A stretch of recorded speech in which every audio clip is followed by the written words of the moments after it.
Hello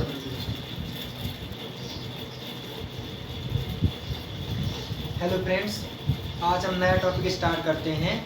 पहले भी हम बता चुके हैं कि परमाणु में आपका क्या क्या पाया जाता है, इलेक्ट्रॉन, प्रोटॉन और न्यूट्रॉन।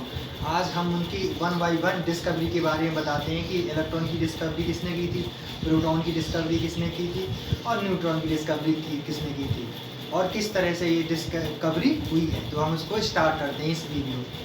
तो सबसे पहले हम आपको डिस्कस कर चुके हैं कि जो आपके पास दो हमने अभी मॉडल बताए थे, रदरफोर्ड का मॉडल बताया था इससे पहले वीडियो में, और आपके पास थॉमसन का मॉडल बताया था।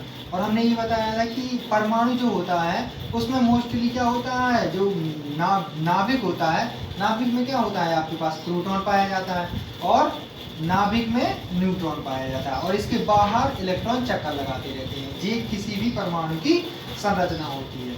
परमाणु में बेसिकली ये तीन चीजें पाई जाती हैं आपके पास। कौन कौन सी? इलेक्ट्रॉन, प्रोटॉन और आपके पास न्यूट्रॉन। अब वन बाय वन हम इसकी डिस्कवरी पढ़ेंगे, इलेक्ट्रॉन की, प्रोटॉन की और न्यूट्रॉन की। तो हम इसको आज स्टार्ट करते हैं। डिस्कवरी ऑफ इलेक्ट्रॉन या डिस्कवरी ऑफ इलेक्ट्रॉन को कैथोड किरणें भी कहते हैं। इसके बारे में हम आज बता रहे हैं आपको। तो सबसे पहले इसके बारे में विलियम क्रुक्स साइंटिस्ट हुए थे, उन्होंने एक वैक्यूम ट्यूब लिया। हम सबसे पहले क्या बनाते हैं? वैक्यूम ट्यूब को बनाते हैं। ये आपकी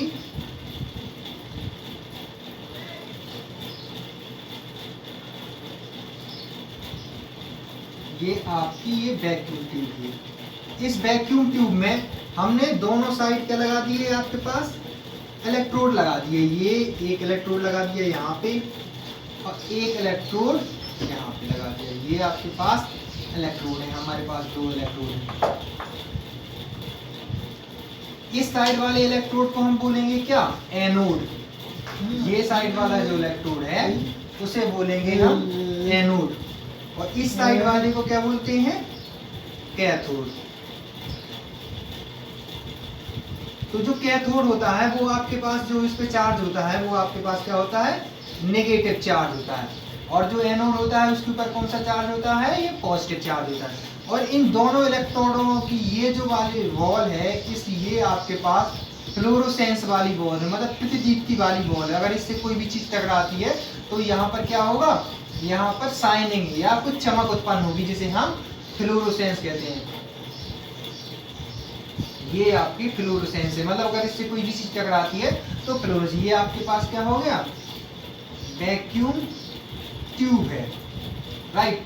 अब इन दोनों इलेक्ट्रोडों को किसी बैटरी की सहायता से हम जोड़ देते हैं। ये आपके पास बैटरी है। अब इस बैटरी की जो वोल्टेज है वो 10,000 वोल्टेज के से ज्यादा होनी चाहिए। कितनी? 10,000 वोल्टेज से ज्यादा। जिसे ये आपके पास हाई वोल्टेज बैटरी है, हाई वोल्टेज बैटरी। अब ये आपके पास हमने वैक्यूम ट्यूब बना दी है, जिसमें आप देख रहे हैं कि यहाँ पर जितनी भी जो गैसें थी, यहाँ पर जो जितनी भी गैसें थी हमने वैक्यूम ट्यूब की सहायता से, यहाँ से जो मतलब कि इसमें जो गैसें थी उसको हमने वैक्यूम ट्यूब की सहायता से बाहर निकाल लिया। और इसमें कुछ परसेंटेज में बिल्कुल गैसें रही, मतलब लो प्रेशर में। कितने? Low pressure. यहाँ पर जो गैस है उसका प्रेशर क्या है आपका? बिल्कुल लो प्रेशर, लगभग कितना? 1 atm, एक वायुमंडली दाब पर, मतलब कि यहाँ पर गैसें उपस्थित है। अब उन्होंने क्या किया? ये हमने सबसे पहले बताया कि निर्मात नली, जिसे हमने वैक्यूम ट्यूब लिया, दोनों साइड आपने इलेक्ट्रोड लगा दिए, एक साइड कैथोड लगा दिया, एक साइड एनोड लगा दिया। यहाँ पर इसमें मटेरियल लगा दिया फ्लोरोसेंस का। इस बॉल पे फ्लोरोसेंस का, जो वैक्यूम ट्यूब की साइड फ्लोरोसेंस की बॉल पे क्या लगा लिया? मटेरियल लगा दिया। और यहाँ पे ये इस पे क्या होना चाहिए? थोड़े थोड़े से होल होने चाहिए ताकि यहाँ से निकल सके। ये इस एनोड पे क्या होगा कि हमने एनोड की जो रॉड ली उसके सामने थोड़े थोड़े से होल कर दिए कि अगर कोई चीज आती है तो इससे टकरा के वो वापसी ना हो जाए, यहाँ से निकल के किससे? इसमें टकराए।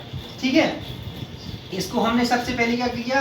बैटरी की सहायता से, हाई वोल्टेज बैटरी की सहायता से इनके दोनों इलेक्ट्रोडों को जोड़ दिया।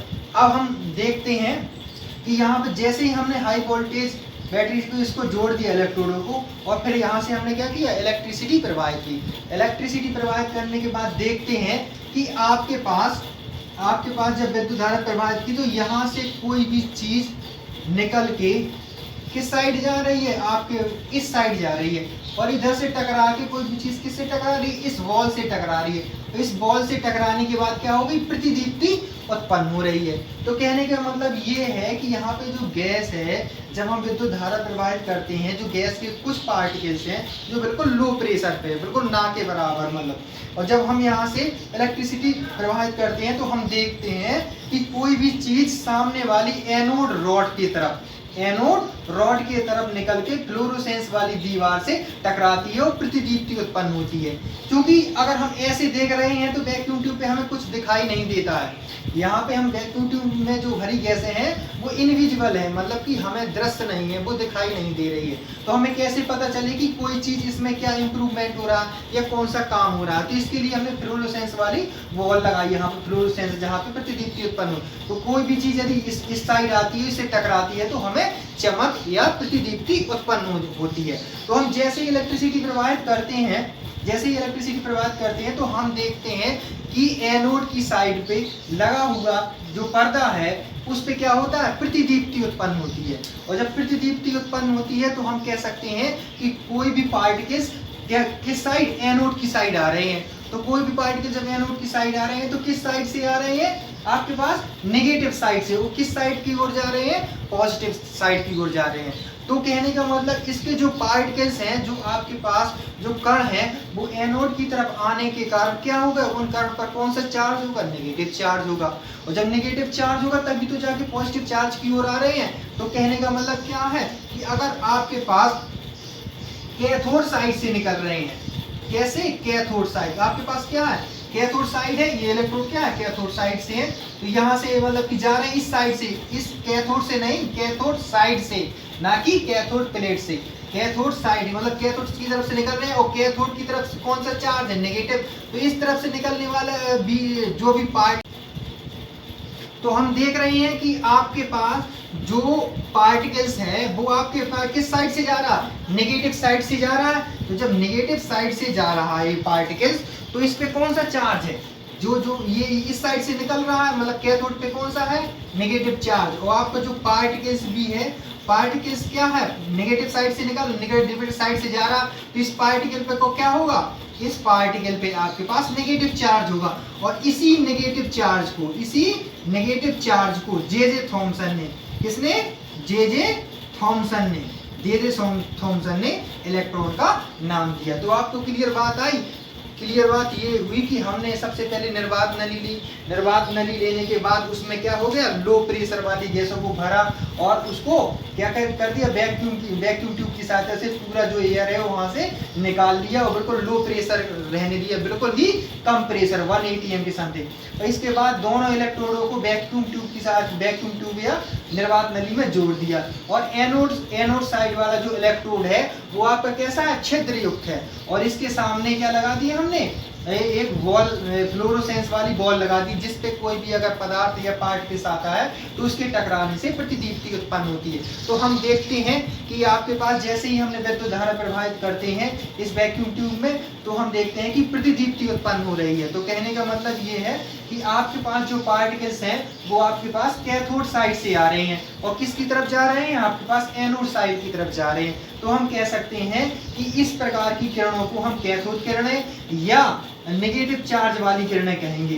क्यों, क्योंकि इसके बाद इसी नेगेटिव चार्ज वाली किरणों को या पार्टिकल्स को जे थॉमसन ने इलेक्ट्रॉन का नाम दिया। तो ये बात आपको क्लियर समझ में आई होगी। इसके बाद इसकी कुछ प्रॉपर्टीज हैं जो हम बताते हैं कि आपके पास इसको कैथोड रेज भी क्यों कहा गया है और इलेक्ट्रॉन भी क्यों कहा गया है। कैथोड रेज या कैथोड किरण इसलिए कहा गया है क्योंकि ये कैथोड की तरफ से आती हैं। देखो ये कैथोड है ना, तो कैथोड इलेक्ट्रोड की तरफ से आ रही है, इसलिए हम इसको कैथोड रेज बोलते हैं। और कैथोड, जो आपके पास कैथोड वाला इलेक्ट्रोड है उस पर हम जानते हैं कि नेगेटिव चार्ज है, तो अर्थात जो पार्टिकल है उस पर भी क्या होगा, नेगेटिव चार्ज है। और हम इलेक्ट्रॉन पर भी जानते हैं कि इलेक्ट्रॉन पर कौन सा चार्ज होता है, नेगेटिव चार्ज भी, इसीलिए इस पार्टिकल्स को हमने इलेक्ट्रॉन का नाम दिया है। तो अब इसकी प्रॉपर्टीज या गुण देखते हैं कि इलेक्ट्रॉन के कौन कौन से गुण हैं या कैथोड किरणों के कौन कौन से गुण हैं। तो हम इसकी प्रॉपर्टीज या गुण को देखते हैं। तो प्रॉपर्टीज में हम सबसे पहले या गुण में हम सबसे पहले ये देखते हैं कि आपके पास ये जो पार्टिकल्स है वो किस साइड से आ रहा है, कैथोड साइड से। तो कैथोड की तरफ से आने वाली किरणें सीधी रेखा में चलती हैं। देखो आपके पास एकदम सीधी रेखा में जा रही है, सीधी रेखा में चलती हैं। नंबर 2,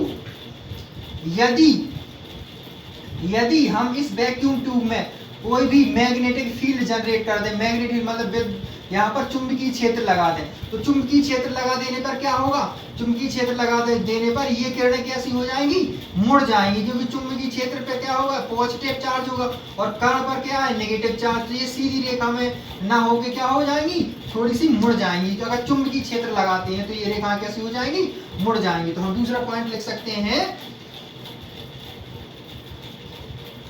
चुंबकीय क्षेत्र में ये किरणें मुड़ जाती हैं। नंबर अगला पॉइंट, अब तीसरा, इन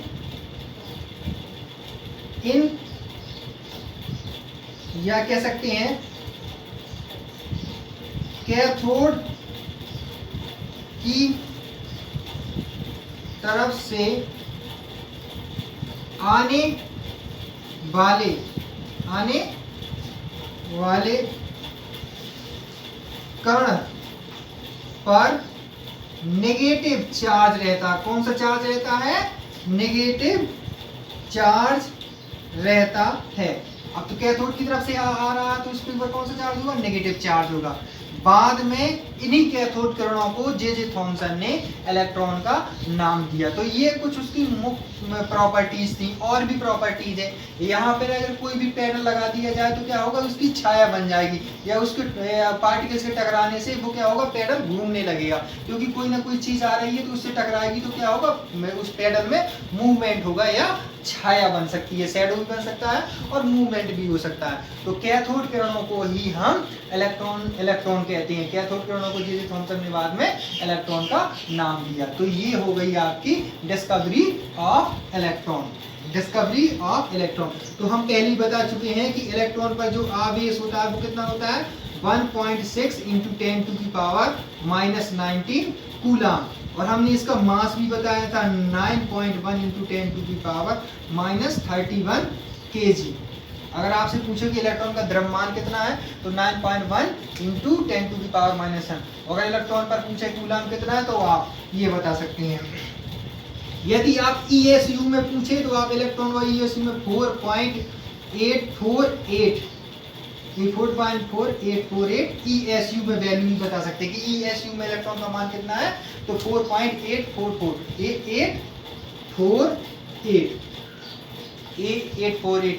ये आपका ESU में वैल्यू आ गया। तो आपके पास डिस्कवरी ऑफ इलेक्ट्रॉन बिल्कुल सीधा सिंपल आपका है। इसके बाद आता है डिस्कवरी ऑफ प्रोटॉन, या जिसे डिस्कवरी ऑफ कैनाल रेज भी कहते हैं। तो बिल्कुल सिंपल है, जैसे हमने एनोड की साइड में लगा दिया था छिद्रयुक्त प्लेट, और दूसरी तरफ हम इसमें लगा देंगे कैथोड की तरफ से छिद्रयुक्त प्लेट। और जब हम वहां से यहाँ पर क्या हाई वोल्टेज, तो वहां पर करेंगे हाई प्रेशर। जब करेंगे तो क्या होगा, वो इस साइड आएगा। जब इस साइड आएगा तो कौन सा होगा, उसके ऊपर प्लस चार्ज होगा, तो वहां पे प्रोटॉन की डिस्कवरी होगी, जो हम आपको नेक्स्ट वीडियो में बताएंगे। Thank you.